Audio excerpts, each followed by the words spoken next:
बिस्मिल्लाहिर्रहमानिर्रहीम। अस्सलाम वालेकुम। तहरीक इंसाफ के सरबराह इमरान खान के खिलाफ 200 के करीब मुकदमात बनाए गए। बुनियादी मकसद यही है कि इलेक्शन से पहले वो किसी तरीके से बाहर ना आ सकें, लेकिन तकरीबन तमाम मुकदमात में उनकी जमानतें मंजूर हैं। लेकिन 3 ऐसे खतरनाक केसेस थे जिनकी बुनियाद पर इमरान खान और बुशरा बीबी की बड़ी करैक्टर असैसिनेशन हुई। लेकिन अब 2 अफराद, एक दुबई से और एक पाकिस्तान से, उनके बयानात ने किस तरह पूरी बाजी को पलट कर रख दिया है और मुखालफीन का जो बयानिया था उसको धबड़धुस कर दिया, बल्कि निजाम इंसाफ और प्रोसिक्यूशन का जनाजा निकाल कर रख दिया है। और इन मुकदमात से अब इमरान खान बरी होने जा रहे हैं। इसकी तफसील इस वीडियो में आपके सामने रखनी है।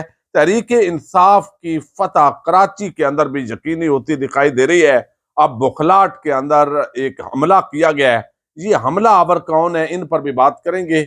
उम्मीद है आप समाप्त करेंगे और अपने कीमती फीडबैक से जरूर आगाह करेंगे।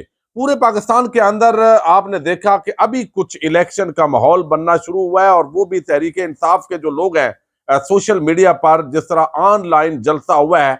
और रात गए पूरे पाकिस्तान के अंदर जब भी तहरीक इंसाफ की कोई ऑनलाइन एक्टिविटी होती है तो कांपे टांग जाती हैं, फिर शार्क हमलावर होती है। और ऐसी सियानी किस्म की ये शार्क है जिसको पता होता है कि कब मैंने जो है वो इन लाइनों को काटना है, कब डिस्टर्ब करना है। और उसके बाद इंस्टा, ट्विटर, तमाम सोशल मीडिया जो एप्स हैं, यूट्यूब समेत, वो बंद हो जाती हैं। इतनी बुखलाहट है कि आप मैदान के अंदर भी मुकाबला करने की पोजीशन में नहीं है, और ऑनलाइन जो है वो भी आप जलसा अफोर्ड नहीं कर सकते। तो इस तरह किसी भी जमात के हाथ पांव बांध कर दे दिए जाएं, उसके बाद भी अगर नवाज शरीफ और मरियम नवाज मुकाबला ना कर सके, तो आप अंदाजा कर लें कि अवाम की किस तरह की नफरत और मदामत का इनको सामना है। अब जो मुकदमात बनाए गए, प्रोपेगेंडा किया गया, करैक्टर असैसिनेशन हुई, मीडिया मैनेजमेंट के जरिए मीडिया कंपेन हुई, बहुत सारे एंकर वहां गले फाड़ कर बातें करते रहे। लेकिन एक एक मुकदमा इमरान खान के खिलाफ ठुस होता जा रहा है। एक तरफ तो 9 मई के मुकदमात, जब इमरान खान को गिरफ्तार किया गया तो उस गिरफ्तारी के दौरान जितनी भी एफआईआर कोई फैसलाबाद में, लाहौर में, कराची में, जहां भी काटी गई, उसके अंदर इमरान खान का नाम डाल दिया गया। अब वो तो वैसे ही सारे जो केसेस हैं उन चूंकि कस्टडी के अंदर से, तो उसका कोई बगैर ताल्लक नहीं है। लेकिन एक मैं आपको बता दूं कि इस वक्त जो आवाम है, वो खास तौर पर जो पाकिस्तान की शहरी इलाका है, दही इलाकों के अंदर भी अब उससे बड़े संगीन किस्म के हालात हैं। लोग बिल्कुल अब सोशल मीडिया के जरिए टच हैं। वो टिकटॉक, वो ट्विटर चले, कम भी लोग यूज करते हैं, लेकिन इसके बावजूद फेसबुक, यूट्यूब, ये सारे लोग देख रहे होते हैं। अब वहां पर आप देखिए कराची के अंदर पहले तो तहरीक इंसाफ के लोगों को आउट किया गया, और रुपोश थे बहुत सारे लोग, उनको जब सामने आया तो अगवा किया गया, और ये समझा गया कि उनके चूंकि उम्मीदवार ही नहीं होंगे, तो ऐसे लग रहा था कि MQM बंदर बांट कर रही है कि भाई ये हमारी नशिस्तें होती थी, हमसे ली गई, तो लिहाजा ये हमें वापस करो। यानी अपने वो अब्बा जी को, बाप को बोल रहे थे तो ये वापस करो। अब तहरीक इंसाफ के एक आम कारकुनान, वो MNA और MPs का इलेक्शन लड़ रहे हैं, और अब मिलाद की महफल हो रही थी जहां पर यह हमला किया गया है। और इसके अंदर ये तहरीक इंसाफ के उम्मीदवार अरसलान खालिद, उन समेत 10 अफराद ये जख्मी हुए हैं। और तहरीक इंसाफ के N248 से उम्मीदवार अरसलान खालिद हैं। वो कहते हैं कि आज हमारे इलेक्शन कैंप में महफिल मिलाद के दौरान हथौड़े, जंजीरें, डंडे और असला लेकर 250-300 शरपसंदों ने हमला करके मुझे और PS 126 के उम्मीदवार राना मोहम्मद वसीम अकरम को शदीद तशद्दुद का निशाना बनाया। PS 125 की उम्मीदवार फौजिया सदीकी समेत दीगर खवातीन से बदतमीजी की, हमारी गाड़ियां तोड़ी, हमें जान से मारने की धमकियां दी। हमारे टाउन प्रेसिडेंट समेत 10-12 कारकुनान शदीद जख्मी है। अब देखिए, यानी यहाँ पे वही हथौड़ा ग्रुप, वही जो इल्जाम लगाया गया, दायर है वो एक दूसरे को जानते हैं, तो इल्जाम लगाया MQM के अलावा चूंकि किसी को वहां पे ठेस नहीं पहुंचे, तो इसलिए ये बात करीने क्यास है कि ये हमला आवर वही पुरानी वो MQM, जिनको परेशानी है, जिनको ये तवक्को है, चूंकि अवाम इनके साथ नहीं है। ये जिस तरह पाकिस्तान की मईशत की तबाही बर्बादी की है, खिलवाड़ की है, आपस में जितने ये लुटेरा ग्रुप है, खाऊ कबाइल, वो जितना इकट्ठे हुए हैं, अब ये अवाम के अंदर जाने की पोजीशन में नहीं है, और गुस्से के अंदर इस तरह की एक्टिविटीज हो रही है। बहरहाल ये तो तहरीक इंसाफ ने जो है वो उनके उम्मीदवारों ने जो हमला किया गया उसका इल्जाम लगाया, लेकिन चूंकि पुलिस और सारे इदारे इस वक्त तो जो है वो बदकिस्मती से मिले हुए हैं, तो इंसाफ की भी किसी से कोई तवक्को नहीं है। अब 3 मुकदमात ऐसे थे इमरान खान के खिलाफ जिनकी बुनियाद पर बड़े शदीद हमले किए गए, करैक्टर असैसिनेशन हुई। ये साबित करने की कोशिश हुई कि अगर हम चोर हैं तो भाई इमरान खान ने भी तो चोरी कर ली है, हम अगर ऐसे हैं तो इमरान खान भी ऐसे है। एक तो आपने देखा कि जो इद्दत केस और उसके अंदर शादी से पहले ताल्लुकात और इस तरह की घड़ी गई गवाह लतीफ वो उड़ गया, और उसके बाद जो है वो इद्दत के मामले के अंदर भी सलमान अकरम राजा ने जो दलाइल दिए हैं वो केस भी तकरीबन बढ़ गया है। अब यानी वहां से भी जितना प्रोपेगेंडा मीडिया पर किया गया और उस वक्त जो बक बक कर रहे थे वो हमने जिस तरह पाकिस्तानी कौम ने देखा, वो सारी चीजें जो है वो सामने आ गई है, यानी कुछ भी नहीं बना। अब 2 और मुकदमात हैं, और दोनों मुकदमात जिनकी बुनियाद पर बहुत प्रोपेगेंडा हुआ उनके अंदर एक केस तोशाखाना का है। ये घड़ी चोर, ये इतने की घड़ी, इतना इन्होंने 3 अरब का जो है वो बना दिया। अब उसका जो बुनियाद बनाई गई वो बुनियाद धड़ाम गिरा दी गई है। एक तो इमरान खान ने यह क्लियर किया है कि सरदार लतीफ खोसा जो है उनको उन्होंने लीगल टीम से अलग नहीं किया, वो और मुकदमात के अंदर वकालत कर रहे हैं, उनको टाइम दिया है कि वो जाके इलेक्शन कैंपेन करें। और एक झूठा बयानिया चलाया गया कि इमरान खान ने कहा है कि ये तैयारी के बगैर आ जाता है। अगर ऐसी बात हो तो उनका बेटा शहबाज खोसा, उसने जिस तरीके से जरा की है दुबई से एक जो गवाह बनाए गए वो मसीह, अब उसके साथ जो हुआ है वो एक सेल्स मैन के जरिए ये सारा केस खड़ा किया गया, और वो सारी गवाही ठुस हो गई है जरा के अंदर, क्रॉस एग्जामिनेशन के अंदर। ये तोशाखाना केस की बुनियादें हिल गई हैं। अंदाजा कर लें कि कोई ऐसा ठोस ऐसी केस है।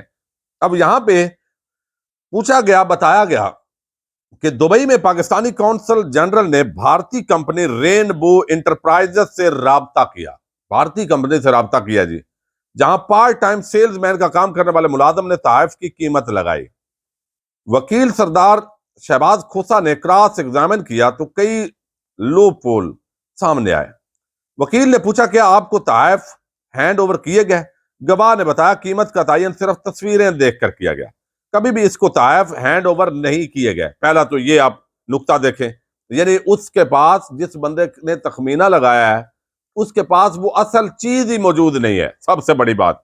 वकील शहबाज खोसा ने पूछा हीरे को हमेशा कैरात में मापा जाता है, मेजरमेंट ग्राम में क्यों लिखी है? नैब गवाह ने बताया कि यह क्लैरिकल मिस्टेक हो गई है। यह भी अब दूसरा मामला है। फिर वकील ने पूछा क्या आप तस्वीर को देखकर हीरे की कीमत का अंदाजा लगा सकते हैं? तो नैब के ये सबसे आम गवाह थे, स्टार गवाह इसको बोलते हैं। उसने कहा हीरे की कीमत का अंदाजा उसकी स्पेसिफिकेशन से लगाया जा सकता है, तस्वीर से नहीं लगा सकता। लेकिन यहां तो मैं तस्वीर पे लगा बैठा हूं, स्पेसिफिकेशन से लगाया जा सकता है, तस्वीर से नहीं। हालांकि गवाह खुद माना कि पाकिस्तानी कौंसल जनरल ने उसे तस्वीरें दी थी जिन्हें देखकर कीमत का अंदाजा लगा लिया। तहफ फिजिकली कभी मिले ही नहीं है, तो जो तहफ फिजिकली मिले नहीं तो उन पर किस तरह यह कीमत लगा दी गई अपनी मर्जी की। नैब गवाह ने यह भी बताया कि कई जो है वो मल्टीनेशनल कंपनीज ने तहफ की कीमत का तयन करने से इनकार किया था।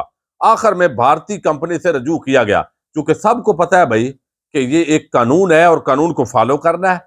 अब अंदाजा लगा लें कि एक भारतीय कंपनी में पार्ट टाइम सेल्समैन काम करने वाला शख्स सिर्फ तस्वीरें देखकर हीरो की कीमत का अंदाजा लगा रहा है, और इस पर नैब ने एक केस खड़ा किया है, और क्रॉस एग्जामिनेशन के अंदर ये जो केस है ये अब उड़ गया है, यानी इसकी कोई अब वजह नहीं रही। वैसे यानी आप देखें यही वजह है कि अब बड़ा जो है वो प्रेशर था, ज़ाहिर है जो जज मोहम्मद बशीर है, अब उसने 1 महीने बाद रिटायरमेंट है, तो सारी उम्र के लिए लानत थोड़ी समेटनी है, जितनी समेट ली है वो भी बंदा संभाल ले तो बहुत होता है। तो शायद एक वजह यह भी बताई जा रही है कि उन्होंने जो है वो छुट्टी की दरखास्त दी है। अब दूसरी तरफ जो है वो एक और केस जो बहुत बनाया गया, और उस पर के साइफर का मुकदमा, साइफर का जो मुकदमा है ये भी उड़ गया है, इसकी बुनियादें हिल गई हैं। अब कैसे, ये मैं आपको बताता हूं। अब साइफर के मुकदमे के अंदर जो है वो आज तो मान लिया है बाकायदा तौर पे, जो जिनको टाउट माना जाता है सहाफत के अंदर, अंसार अब्बासी, उन्होंने भी तस्लीम कर लिया, और जो साकिब बशीर हैं उन्होंने तो पूरी खबर जो है उसका कच्चा चट्टा जो है वो कल खोला था कि ये जो गवाही दी गई उसके अंदर जो आदम खान है दायरा उनको अगवा किया गया। अगवा के बाद उनके ये बयानात है 161 का और 164 का। 161 जो है वो तफ्तीशी इदारे के सामने बयान होता है, वो पुलिस हो, FIA हो या FBR या कोई भी इदारा हो, और 164 का बयान रूबरू मजिस्ट्रेट होता है। अब जो ट्रायल कोर्ट के सामने गवाही दी है आदम खान ने, और इमरान खान ने कहा कि आदम खान पर मुझे एतमाद है, हाल्फ कुरान मजीद पर हाथ रखकर यह बयान दे, उस बयान ने जो उन्होंने सच्चा बयान दिया और फिर इमरान खान ने उनको थपकी दी है, उसने पूरे केस को वाड़ दिया है। यानी पूरा केस जो खड़ा किया गया, जो प्रोपेगेंडे किए गए इमरान खान के खिलाफ, जिस तरह मीडिया मुहिम चलाई गई, जो सरकारी एंकर बैठ के जो तमाशे करते रहे, वो सारे तबका मलामतिया जमीन बोस हो गए हैं। लेकिन शर्म हया अब अगर किसी में बाकी होगी तो ज़ाहिर है अब वो मादरत करेगा।